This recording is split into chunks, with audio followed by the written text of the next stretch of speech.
വാളയാർ കേസിൽ പെൺകുട്ടികളുടെ മാതാപിതാക്കളെ പ്രതി ചേർത്ത് CBI കുറ്റപത്രം. CBI തിരുവനന്തപുരം ക്രൈം യൂണിറ്റാണ് അനുബന്ധ കുറ്റപത്രം സമർപ്പിച്ചത്. പീഡന വിവരം മറച്ചുവെക്കുകയും യഥാസമയം പോലീസിനെ അറിയിക്കുന്നതിൽ വീഴ്ച വരുത്തുകയും ചെയ്തുവെന്നാണ് CBI പറയുന്നത്. ബലാത്സംഗ പ്രേരണ കുറ്റമാണ് നിലവിൽ മാതാപിതാക്കൾക്കെതിരെ ചുമത്തിയിട്ടുള്ളത്.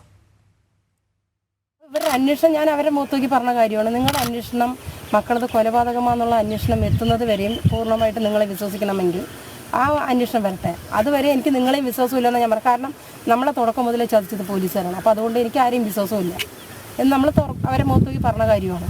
അപ്പോൾ അവരത് ചെയ്യുന്നില്ല. മൂത്ത മകൾ മരിച്ച സമയത്ത് നമ്മൾ പോസ്റ്റ്മോർട്ടം റിപ്പോർട്ടിന് പല തവണ വളരെ ശേഷം അവർ വിളിപ്പിച്ച് നമുക്ക് തന്നില്ല. രണ്ടാമത്തെ മകൾ മരിച്ച ശേഷമാണ് 2 പേരുടെ പോസ്റ്റ്മോർട്ടം റിപ്പോർട്ട് ഒരുമിച്ച് കൈ കിട്ടുന്നത്. അപ്പോൾ വായിക്കാൻ അറിയാവുന്നവരെ കൊണ്ട് വായിച്ചപ്പോൾ അവരാ പറയുന്നത് 2 മക്കളും പീഡിപ്പിക്കപ്പെട്ടിട്ടുണ്ടെന്നുള്ളത്. അപ്പോൾ ഞങ്ങളെ മൂത്ത കുഞ്ഞ് മരിച്ചപ്പോൾ തന്നെ ഞങ്ങൾ പോസ്റ്റ്മോർട്ടം റിപ്പോർട്ടിന് പോയപ്പോൾ തന്നിരുന്നെങ്കിൽ എനിക്ക് എൻ്റെ രണ്ടാമത്തെ മകളെങ്കിലും രക്ഷപ്പെടുത്താമായിരുന്നു. അതും അവരെന്നെ നഷ്ടപ്പെടുത്തി. അപ്പോൾ തുടക്കം മുതലേ അട്ടിമറിച്ചതും കേസ് ഈ തരത്തിൽ തെളിയാൻ പാടില്ലെന്ന് ആഗ്രഹിച്ചതും പോലീസുകാർ തന്നെയാണ്. വാളയാർ പെൺകുട്ടികളുടെ അമ്മയുടെ പ്രതികരണമാണ് ഇപ്പോൾ കണ്ടത്. അരുൺ ആലത്തൂർ ചേർന്നുണ്ട്. അരുൺ, CBIയുടെ നിരീക്ഷണം എങ്ങനെയാണ്?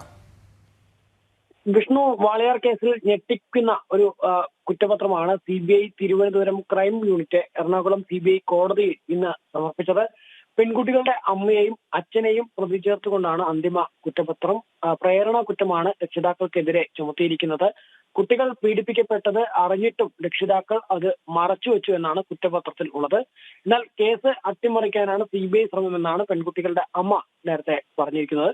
എന്തായാലും പോലീസ് അന്വേഷിച്ചത് തന്നെയാണ് CBI കണ്ടെത്തിയത്. കുട്ടികൾ പീഡിപ്പിക്കപ്പെട്ടത് പോസ്റ്റ്മോർട്ടം ശേഷം മാത്രമാണ് തങ്ങൾ അറിഞ്ഞത് എന്ന് പെൺകുട്ടികളുടെ അമ്മ പറയുന്നുണ്ട്.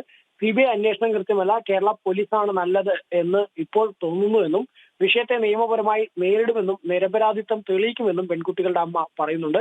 യഥാർത്ഥ പ്രതികളിലേക്ക് പോകാൻ CBIക്ക് പേടിയാണെന്നും ഞങ്ങൾ പറഞ്ഞതൊന്നും CBI ചെവിക്കൊണ്ടില്ല എന്നും രക്ഷിതാക്കൾ കുറ്റപ്പെടുത്തുന്നുണ്ട്.